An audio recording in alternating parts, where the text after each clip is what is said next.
homem e mulher os criou. Esse é o primeiro versículo que eu gostaria de dar atenção nessa manhã.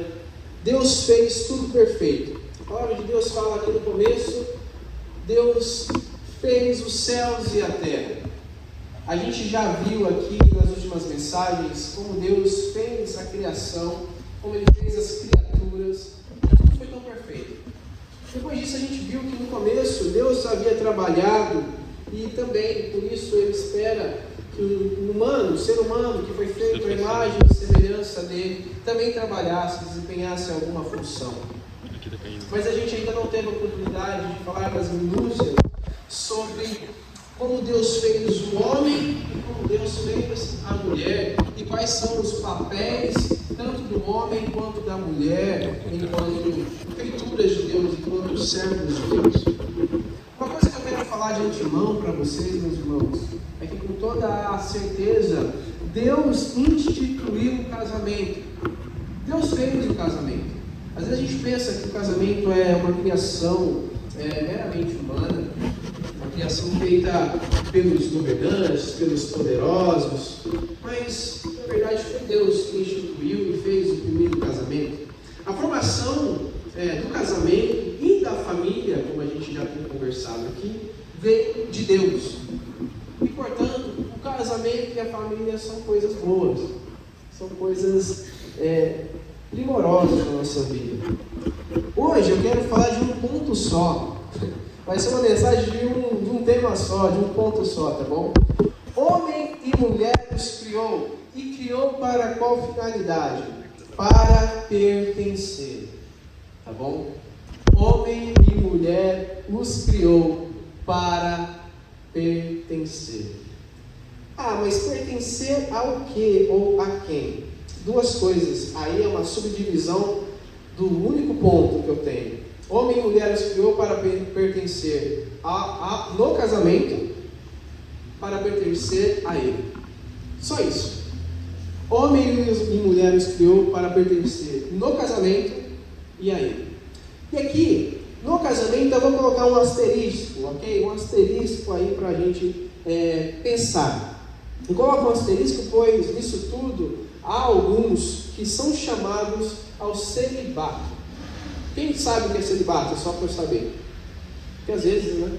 Bom, celibato é quando alguém quer ficar solteiro, entende por motivos pessoais ou por qualquer outra razão, que o melhor é ficar só.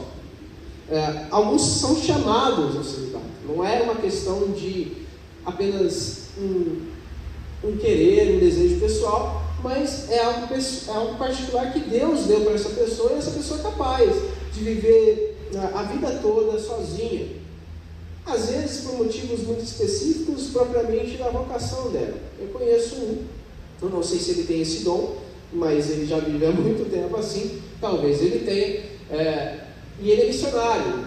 Missionário para qualquer lugar do mundo. Então pode ser que, de fato, ele tenha esse chamado específico ao celibato, pois essa vocação que ele tem também é muito específica. E quem tem muitos filhos, tem esposas, podem sofrer devido a alguns países que a gente sabe. Então, dado esse asterisco, nós fomos feitos também para o casamento. Uma coisa bem curiosa. É interessante notar que antes do primeiro casamento, Deus começa a preparar o homem para receber a sua mulher, para estar preparado para o matrimônio. Eu falo isso porque parece que as mulheres, por alguma razão qualquer, elas já são assim inspiradas ao casamento. As mulheres muito cedo já querem brincar de mamãe e papai quando está lá com as outras crianças. As mulheres muito cedo já sonham com os vestidos de noivas. Parece que as mulheres já foram forjadas para o casamento. Isso talvez se dá porque Eva, quando foi feita, ela não foi feita sozinha. Ela foi feita a partir do homem. E parece que a mulher já nasce um pouco mais pronta para o matrimônio. Enquanto os homens, por sua vez, são mais complicados. Os homens têm dificuldade de amadurecer, o homem tem dificuldade de se preparar de alguma forma para o casamento, e alguns ficam tardiamente prontos para isso.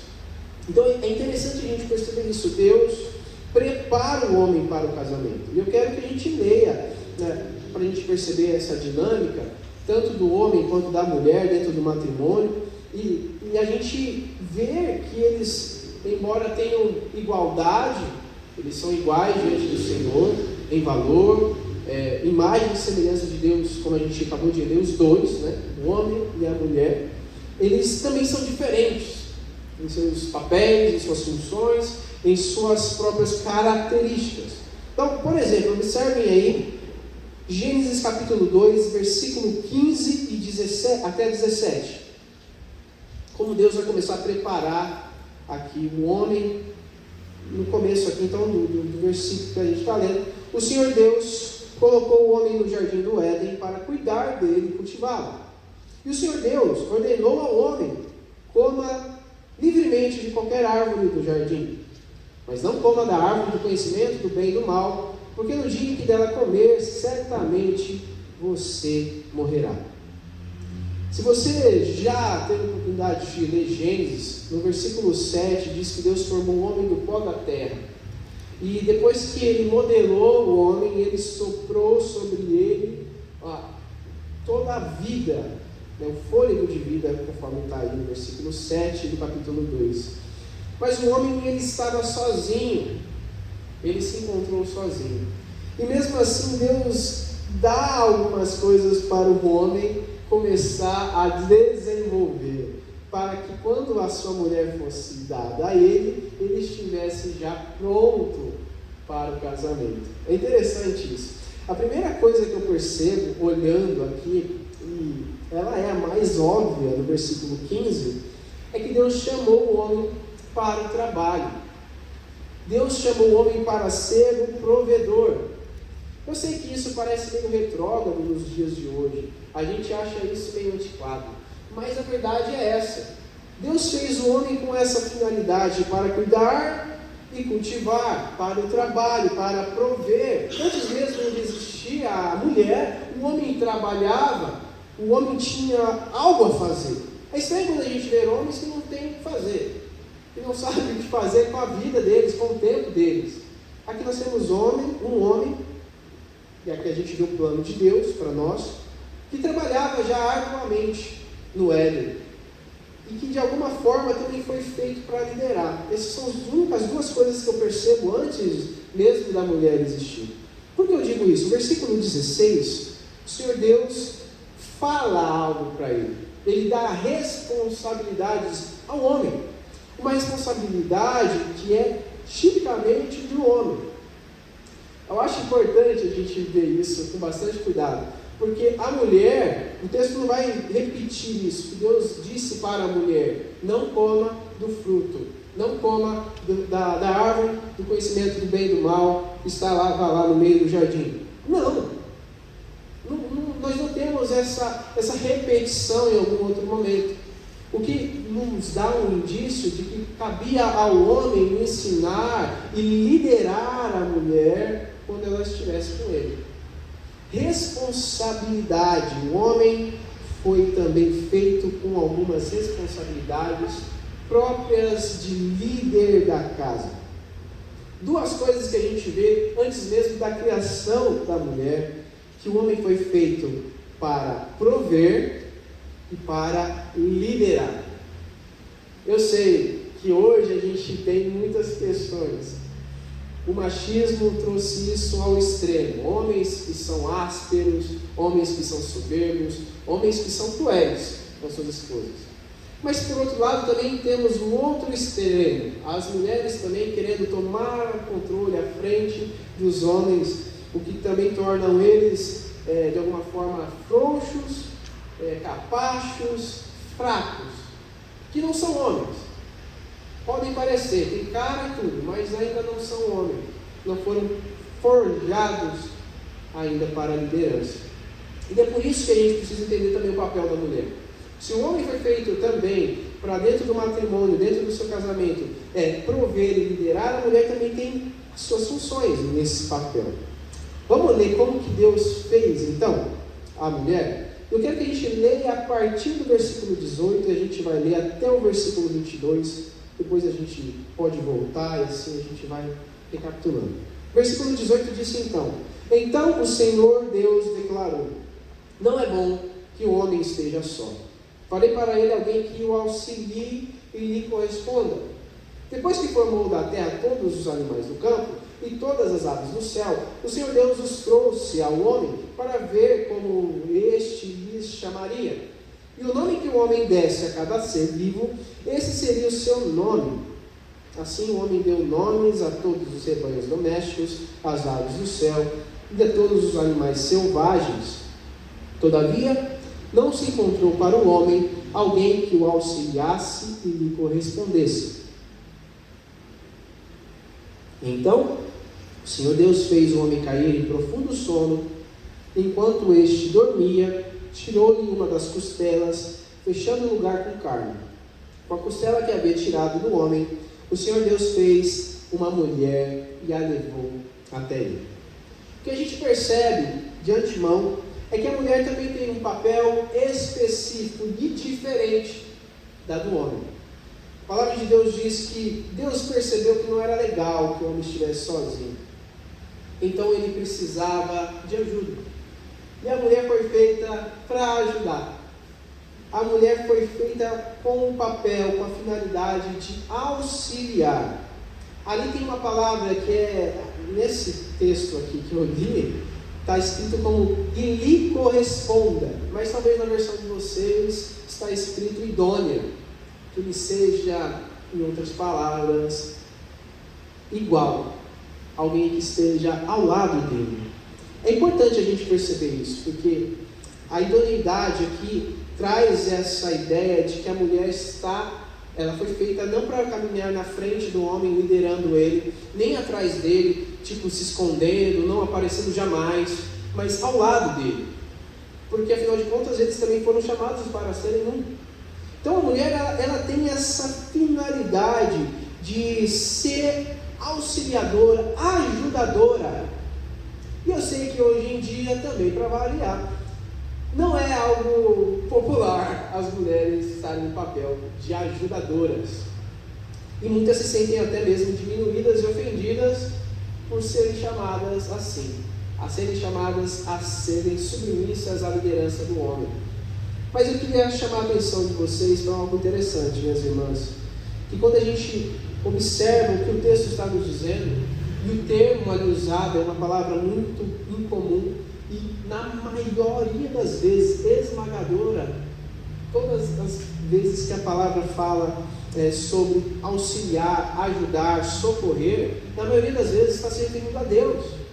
O mesmo verbo, o mesmo correlato ali que eles estão tratando, para a mulher também era dado em muitas ocasiões nas Escrituras, no Antigo Testamento, a Deus. E vale lembrar que o próprio Espírito Santo é o auxiliador, é o conselheiro. Então nós temos aqui uma palavra que é usada para a pessoa de Deus, e que Deus empresta carinhosamente para a sua criação, que carrega também a sua imagem e a sua semelhança. Seja ajudadora, auxilie, socorra os homens que são atrapalhados, socorra, ajude os homens.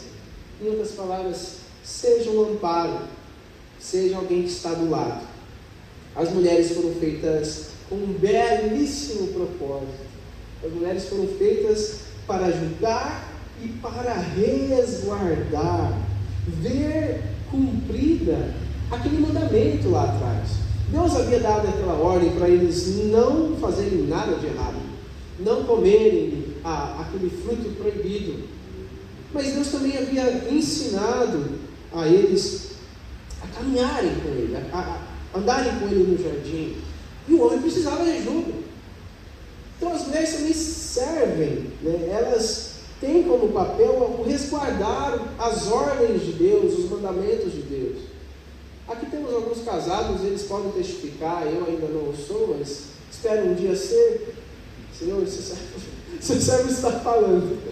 Mas meus irmãos que são casados podem testificar. Vocês não são melhores homens hoje por serem casados? Por terem alguma companhia, alguém que lhe ajudasse, que lhe ajuda e que lhe resguarda, que lhe lembra do que Deus havia falado. Em outras palavras, quando Deus faz a mulher, ela tem essa função muito especial de ajudar e de resguardar. Ela era essa pessoa que servia como lembrete ao homem de que Deus tinha algo maravilhoso para eles, para a família deles, para o matrimônio deles. Mas aí, infelizmente, a gente vê o oposto no nosso mundo. A gente vê homens mandões, machões, bravões, ou homens frouxos, capachos, mulheres ali que são sofridas, ou mulheres que são as poderosas, né, que tomam o controle de tudo. Eu acho isso muito delicado, muito complicado, porque a palavra de Deus não nos ensina nada disso, muito pelo contrário. Deus percebeu então, antes mesmo da queda, que não era bom que o homem estivesse só. Leia aí versículo 18 comigo. Então o Senhor Deus declarou: não é bom que o homem esteja só, farei para ele alguém que auxilie e corresponda. Deus então declara que não é bom, e é a primeira vez que a gente vê isso no relato da criação. É a única vez que a gente vê Deus falando que algo não era bom, que algo não estava certo. E olha só, Deus percebe isso antes mesmo da queda, tá bom? Antes mesmo do pecado entrar no mundo, Deus vê e diz: não tá bom, não tá legal isso aqui. O que mostra que muitas vezes nós estamos equivocados. Eu peço perdão para os irmãos que discordaram de mim, mas eu vejo isso muito comum. Eu vejo muitas pessoas dizerem assim: nossa, a minha vida é do Senhor e o Senhor basta para mim. O Senhor na minha vida é o suficiente, eu não preciso de ninguém, não preciso de nada. Mas é o Senhor que está dizendo que não é bom a gente estar sozinho. É o próprio Deus que a gente fala que é suficiente, que basta, que diz: não é bom caminharmos sozinhos. Não é bom que nós estejamos não mais rodeados de pessoas, que a gente viva uma vida solitária, uma vida, sabe, sem ninguém. Não é legal. A gente precisa do Senhor? Sim, mas nós também precisamos de outras pessoas. Precisamos de companheiros que possam caminhar com a gente. Por isso que Deus é uma comunidade que vai se expandindo ainda mais. Deus não tinha necessidade de companhia, porque Deus já está muito bem acompanhado de si mesmo. Mas Ele quis expandir a sua comunidade, Ele quis expandir. E de repente a gente fala: não, está tudo certo, não preciso de nada de ninguém, eu sou feliz sozinho. Ninguém é feliz sozinho, meus irmãos. Nós precisamos uns dos outros e especialmente precisamos de companhia. Por isso então ao homem é dado muitas responsabilidades. A partir desse versículo 19, a gente percebe algumas responsabilidades a mais. Deus então, depois de ter formado da terra todos os animais do campo e todas as aves do céu, o Senhor Deus trouxe ao homem para ver como este lhe chamaria. E o nome que o homem lhe desse a cada ser vivo, esse seria o seu nome.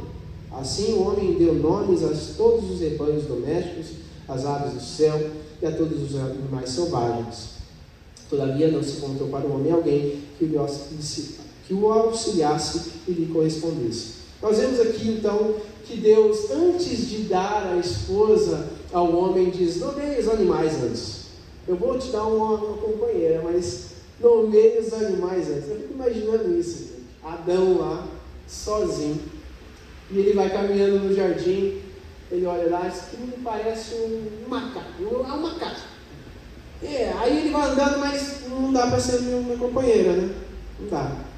Aí ele vai andando, vai caminhando, olha para a girafa: é muito grande, não dá não quero. Não é igual. E aí ele vai caminhando, vai dando nome, e nenhum dos animais lhe corresponde. Eu vou fazer um pequeno adendo aqui, um pequeno parênteses para antes da gente continuar, que eu acho muito interessante. A gente é ser humano, a gente é diferente dos animais. Só um parênteses aqui. Às vezes a gente quer fazer do bichinho, do nosso pet, o nosso filho. Nós exercemos domínio sobre os animais. Nós somos totalmente diferentes deles. Adão estava caminhando, começou a dar nome para os animais e não encontrou ninguém para se relacionar com ele. Ninguém para ele chamar de esposa, ninguém para ele chamar de filho, ninguém para ele chamar de bebê, ninguém. E o pior é que por alguma razão a gente faz isso com os animais. E pior que a coisa vai piorando, né? As coisas vão se deteriorando ainda mais.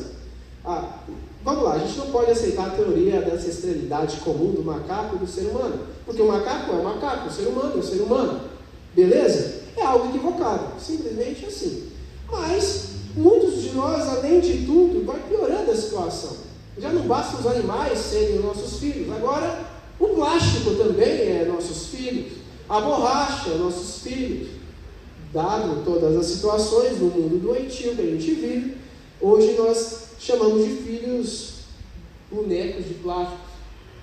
E nós andamos por aí com eles, né? E outra coisa, tem gente que se identifica como bicho. Eu sou um porquinho, eu sou um cachorro. Eu acho que está mais pro burro. Eu não sei. Mas, gente, é uma situação muito complexa que a gente tem vivido. Em um mundo doentio. Dado um parêntese, o homem percebeu que estava só e não encontrou ninguém que pudesse viver com ele. Então há uma espera até o homem encontrar a sua companheira. E aqui eu vou falar como solteiro aos solteiros, tá bom? Enquanto Deus não lhe traz a sua mulher, espera. Enquanto Deus não lhe traz a sua esposa, saiba aguardar pacientemente. Meus irmãos, vocês já viram como solteiros são?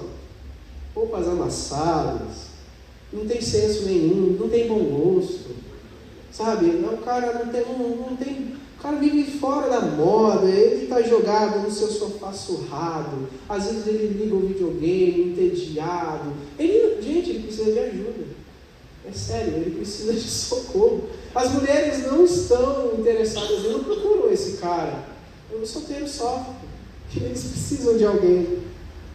E eu quero lembrar que, mesmo em situações como essas, Deus ele tem alguém para você. Amém. Sim, há uma espera angustiante, mas há algo gratificante. Porque olha só, por mais que seja difícil, muitas vezes nós queremos burlar a espera, vale a pena esperar quando ela chegar. Porque veja a reação do Adão, a reação dele é impressionante. Ele fala no versículo 23, esta sim é o osso dos meus ossos, é a carne da minha carne, ela será chamada mulher, porque do homem foi tirada.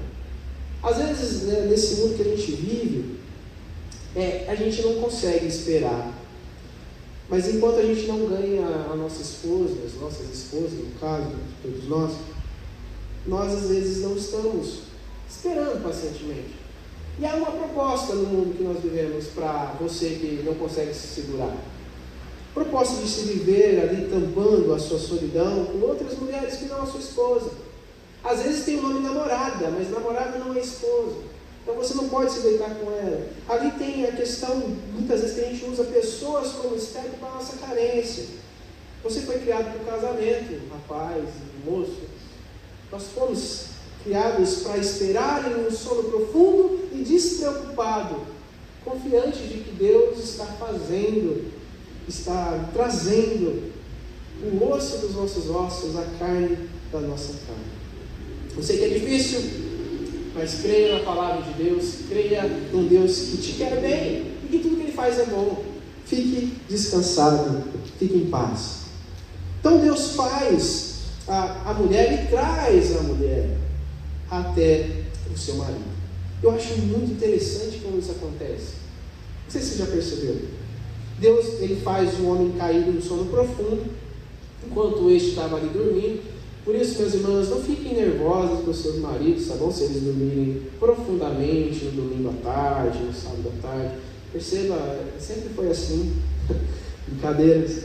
Mas olha só, o homem está dormindo e Deus faz, então, a mulher, tirando ali a parte da costela do homem, e leva a mulher até ele. Eu acho uma cena um pouco curiosa que a gente não percebe. É como se Deus fosse o pai conduzindo Eva pelos corredores do jardim até o seu marido. É como se Deus chegasse até Adão e dissesse: cuide bem dela, ela é minha filha. É como se Deus fosse o próprio pastor da cerimônia e a testemunha sem igual do matrimônio e selasse ali aquela aliança de Adão com Eva. Ame, proteja, sacrifique-se por ela. E Adão disse que sim. A gente percebe a reação dele, como a gente já leu no versículo 23. Ele diz: sim, esta sim é a mulher dos meus sonhos, em outras palavras. E aí ele até chama ela de mulher, né? A gente não consegue fazer um correlato legal aqui, porque a palavra em hebraico para homem é ish e para mulher é ishá. Então aí a gente consegue entender. Então ele fala assim: porque ela é ishá e foi tirada do ish. Em outras palavras, ela é parte de mim, ela é um pouco de mim, fora de mim. E ele fica encantadíssimo e ele faz um poema, uma canção de amor para ela. Aqui é uma rima que a gente não consegue perceber no nosso português, mas nos textos hebraicos a gente percebe que é uma rima, é um poema, é uma canção bonita para sua esposa, é uma declaração de amor para ela. E o que mais nós sentimos falta no nosso mundo de hoje são homens que amem as suas mulheres, que respeitem elas através desse amor que muitas vezes precisa ser sacrificial. Na verdade, a gente não encontra muito facilmente homens que amam. E aqui eu falo mais dos papéis, mais um dos chamados do homem. Além de prover e liderar, o homem também foi chamado, especialmente o homem, obviamente, a amar. E por amor, eu não estou falando simplesmente de algo que transcende, o coração fica agitado, aquela paixão que é inflamada. Eu não estou falando disso. Eu estou falando de ações, de tomar a frente, de se sacrificar. Mas hoje a gente não tem isso. Hoje a gente vê homens que são, infelizmente, ausentes como pais, homens que infelizmente não estão presentes, mesmo estando ali presentes com seus filhos, homens que não amam suas esposas e, se não amam, nem conseguem levar em consideração que elas prezam. Como serão capazes de morrer por elas, como Paulo vai dizer lá em sua carta? Como isso? Como que os homens podem então serem tão fracos com relação a amar os seus filhos, as suas esposas, ou a sua esposa? E como se esperar que os homens então possam amar a Deus acima delas, deles, de si mesmo, do trabalho, do dinheiro, de tudo? Parece que é algo totalmente impossível de ser feito, quando homens não entendem que uma das características mais fortes e poderosas que a descarregam é o amor. Sejam homens, Paulo vai dizer em uma carta. E ele fala exatamente isso. Homens, sejam homens. Sabe? Liderem. Tragam provisão. Amem. Sejam homens. É um traço mais poderoso em um homem, não é a sua força. Não é quanto tem em sua conta bancária. Não é o que faz da vida, não são suas valências e suas capacitações, mas sim o quanto eles são capazes de amar. Os homens têm como traço mais grandioso o amor, e o que a mulher mais deseja é ser amada, é ser protegida, é ser liderada, é ver que alguém em uma situação de perigo, o homem diga: você só vai tocar nela por cima do meu cadáver, você só vai tocar nos meus filhos me matando. Isso é ser um homem. Não importa se você é forte, se você é capaz de ter dinheiro sem limites, mas sim enquanto você, sabe, pode amar alguém. Por outro lado, o que o homem mais espera, o que o homem mais precisa é ser respeitado. E aqui, as mulheres ganham mais um traço em suas características. Além de ajudar e resguardar, a mulher também precisa respeitar. Respeitar. Você honra o seu matrimônio e o seu marido, não falando mal dele para os seus filhos, não falando mal dele para as suas amigas, no salão de beleza, no trabalho, onde você estiver, com os parentes. Você vai estar elevando e honrando o seu marido quando você entende que você não pode desdenhar dele, mesmo quando ele tem escolhas ruins, e você vai encontrar essas percepções. Você vai receber coisas maravilhosas a partir do momento que você entender que você precisa respeitar.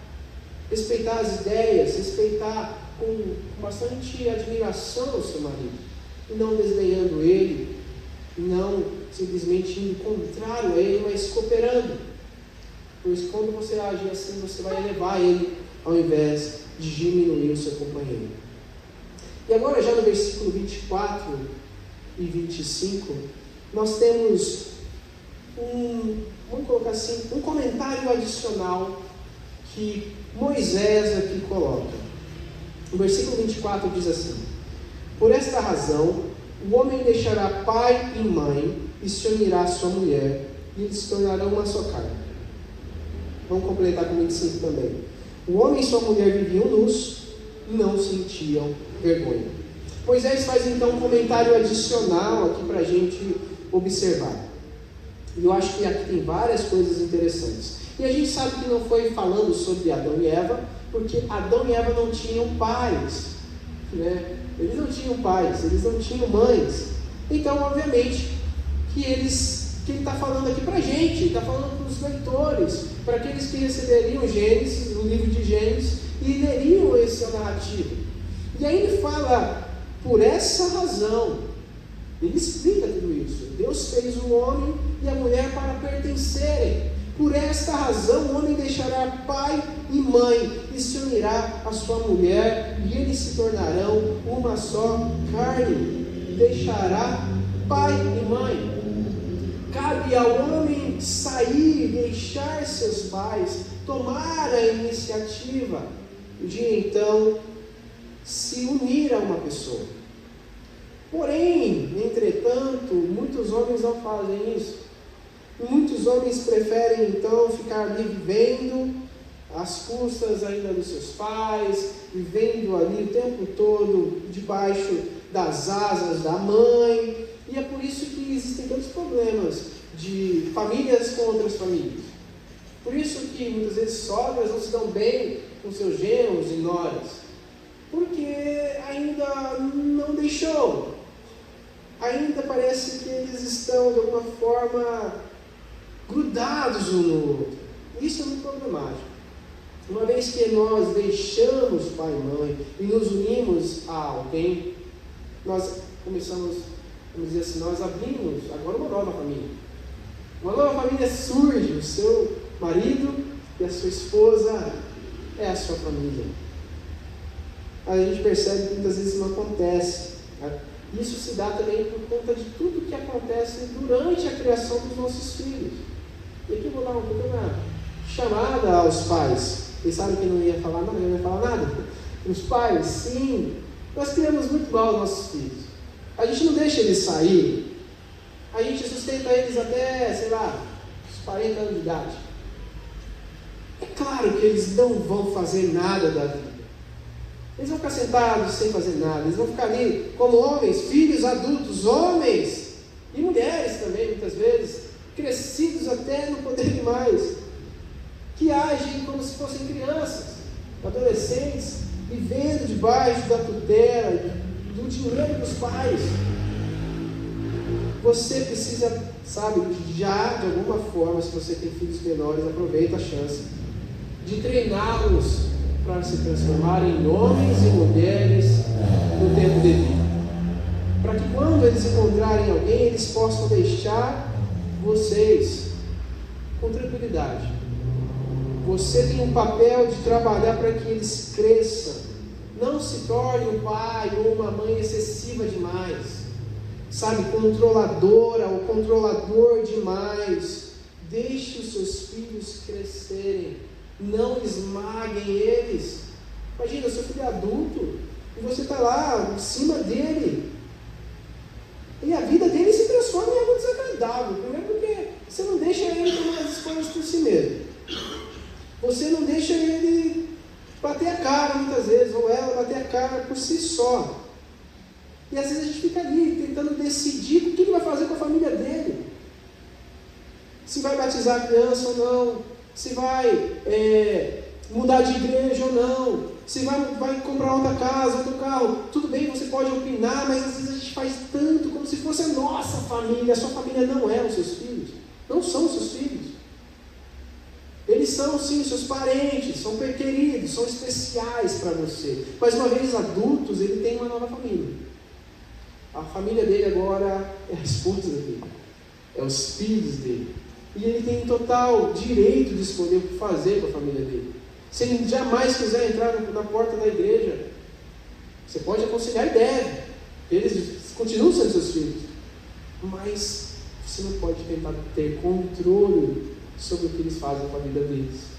O papel, quanto pais, é ensinar enquanto há tempo. Pois depois não tem mais jeito, gente. Eles crescem, eles precisam tomar escolhas sobre as próprias famílias, sobre as suas próprias casas. Por isso, entenda, meus irmãos, a sua família provavelmente está do seu lado agora. É sua esposa, é seu marido. E os seus filhos, enquanto estão debaixo da sua tutela e do seu cuidado. Depois que crescem, primeiro que a sua influência é muito menor sobre eles. Segundo que depois eles vão tomar suas próprias escolhas. Vão tomar asas, como dizem por aí. Por isso, meus irmãos, o tema e a mensagem de hoje é sobre a gente entender que Deus nos criou para pertencer, para ser um. O casamento é, ou deveria ser, uma demonstração do relacionamento de Cristo com a igreja. Um relacionamento tão bonito como o de Cristo é com a igreja. Sendo o homem o reflexo do próprio Cristo, liderando e amando suas esposas, ao ponto mesmo de se sacrificar por elas, morrer por elas. Mas o que nós vemos? Nós vemos homens que amam mais o seu próprio umbigo, que são vaidosos, que são melindrosos, chorosos, que não são homens, que são muito fracos e que precisam seriamente de conselhos, precisam de orientação e direção. Homens que não carregam o reflexo de Cristo como o marido que Cristo é para a sua igreja. Que nós vemos também que a mulher deveria ser o vislumbre do que a igreja é, se sujeitando e promovendo, cooperando com o seu companheiro, fazendo uma jornada linda ao lado dele. Mas o que a gente vê, infelizmente, são mulheres que preferem ficar sozinhas do que se unir com alguém, porque dizem: os homens são todos ruins, os homens são maus, tinha que ser homem, né? Vocês sabem, provavelmente vocês já falaram isso em algum momento. A gente vê isso, as mulheres tentando ser homens em seus papéis e funções. Mulheres que não querem mais também saber do matrimônio. Isso está muito grande nas minhas gerações, na minha geração e nas gerações que vêm depois de mim, isso ainda pior. E por que elas não querem ter filhos? Você pode ter certeza que na maioria das vezes é por uma questão simplesmente vaidosa, de vaidade, uma questão simplesmente de estética. Porque ter filho dá trabalho, é melhor ter um cachorrinho lá que eu falei no começo, é melhor ter um boneco de plástico, que nem late, do que ter filho. E a maternidade vem se perdendo. O que dizer então, meus irmãos? De tudo que a gente enxerga, qual seria a resposta para a gente pertencer de verdade? A gente precisa olhar para o que Jesus nos ensina. Jesus nos ensina sobre a humanidade. Jesus deixou o seu Pai. Jesus deixou o seu Pai para buscar a sua noiva, que infelizmente se prostituiu e se manchou, teve a sua vida de alguma forma maculada, teve a sua vida perdida. Ele assumiu a culpa dela. Diferente de Adão, que na primeira oportunidade disse: foi ela que você me deu, Senhor. Essa mulherzinha aí, que eu pensei que era alguém especial, mas é ela que me fez cair. Pelo contrário, Jesus assumiu a culpa da sua noiva, provendo a ela santidade e santificação. Ele tem liderado a sua noiva até que a união de seu matrimônio eterno seja efetuado. Jesus é um homem perfeito. Mas o que Jesus ensina para as mulheres? Jesus se sujeita ao desejo de seu pai, mesmo quando o desejo de seu pai não era exatamente o dele. Ele fala: contudo seja feita a tua vontade, não a minha. Sempre, em todas as oportunidades, Jesus dá glória e honra ao seu pai, dá honra e glória a ele, porque o objetivo de Jesus também era auxiliar a sua igreja, promovendo a salvação dela através da sua obra, através do seu socorro. Jesus ensina muito também para as mulheres como serem submissas, sujeitas, auxiliadoras. Jesus é, em outras palavras, a resposta perfeita para nós sermos melhores homens e melhores mulheres, para a gente pertencer. Eu costumo sempre dizer isso nos aconselhamentos que eu dou para pessoas que querem se casar ou pessoas casadas também. Nós fomos feitos para o pertencimento. Você foi feito para alguém, você veio de algum lugar.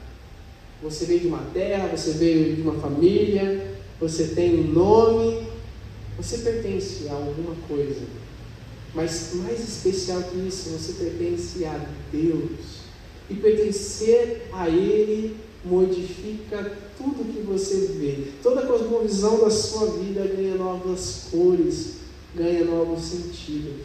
Você se transforma, sim, em um homem conforme Deus deseja, uma mulher conforme Deus havia planejado. Você deseja ser um homem melhor que Adão? Você prefere ser melhor do que Eva? Observe o que Jesus ensina. Siga as palavras de Jesus. Obedeça a Ele. Ame a voz dEle. E assim nós seremos todos aprimorados nele. Quero orar com você. Feche seus olhos.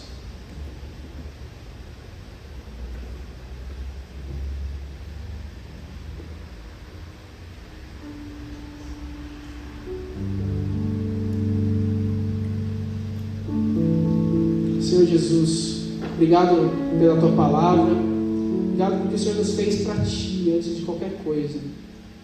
Nós somos Teus. Antes mesmo da fundação do mundo, nós já pertencíamos a Ti, e o Senhor é bendito por isso. O Senhor nos resgatou no tempo certo, veio ao nosso encontro, Deus, o Senhor nos salvou.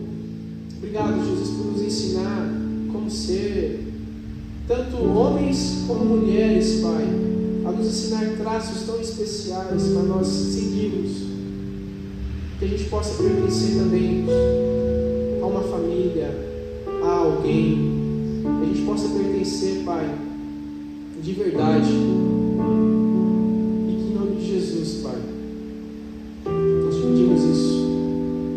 O Senhor venha transformar cada homem aqui presente, que eles saibam que eles são provedores, são líderes, e são aqueles que devem amar sempre. Que ensine isso a eles, Pai. Nós não conseguimos mais fazer isso, porque somos parecidos muitas vezes com Adão, Pai. Não esse Adão que ainda falava palavras lindas para sua mulher, mas aquele Adão que culpa ela, aquele Adão que é passivo, omisso, que se esconde, que tem medo. Deus, Senhor, nos ajuda a sermos homens, em nome de Jesus. Mas também, Deus, ensina as mulheres, Pai, a serem não mais como Eva, mas aprenderem com Jesus Cristo, a se submeterem como o Senhor se submeteu ao seu Pai. Em nome de Jesus, Pai, que elas se pareçam com a primeira Eva e não com essa que promove e ajuda o homem a cair. Não, Deus, mas que elas entendam que elas são ajudadoras, que elas são aquelas que resguardam a família e que elas, Deus, são aquelas que trazem respeito e honra para o seu lar. Façam elas serem mulheres valorosas, conforme Provérbios escreve em algumas ocasiões. Que elas sejam pessoas que amam a sua lei e que ajudem, Deus, os seus companheiros nessa jornada. Nós fomos feitos de forma excelente. E por mais que a gente às vezes não achemos tão atrativo, Deus, a forma como o Senhor fez tudo, a forma como o Senhor fez é perfeita.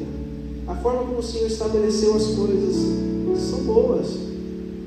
Por isso, Deus, não deixa nenhuma disfunção dominar nossas vidas.